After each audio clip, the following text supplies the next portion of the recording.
Rajkot TRP game zone અગ્નિકાંડને લઈને સૌથી મોટા સમાચાર અત્યારે સામે આવી રહ્યા છે। કેસને ડે ટુ ડે ચલાવવા માટે મૃતકોના પરિવારજનો દ્વારા અરજી કરવામાં આવી છે। આરોપીઓ કેસમાં વિલંબ કરતા હોવાની કોર્ટમાં રજૂઆત કરવામાં આવી છે, ત્યારે અરજીને લઈને 12 જૂને સુનાવણી હાથ ધરવામાં આવશે। અગ્નિકાંડમાં કુલ 15 જેટલા આરોપી સામે કેસ ચલાવવામાં આવી રહ્યો છે, જેને લઈને પરિવારજનો દ્વારા અરજી કરવામાં આવી છે। વધુ માહિતી મેળવીએ સંવાદદાતા મયુર સોની જોડાયા છે। મયુર, જે રીતે આ સતત ડે ટુ ડે કેસ ચાલે તેના માટે થઈને પરિવારજનો માંગ કરી રહ્યા છે, શું અત્યારે હાલ પરિસ્થિતિ છે કેસને લઈને?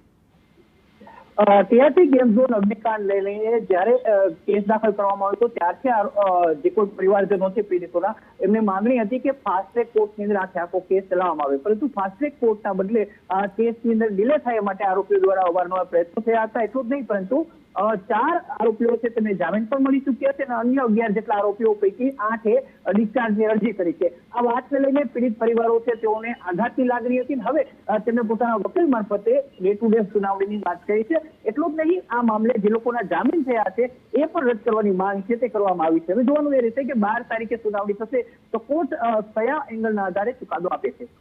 ધન્યવાદ મયુર, પૂરી જાણકારી માટે।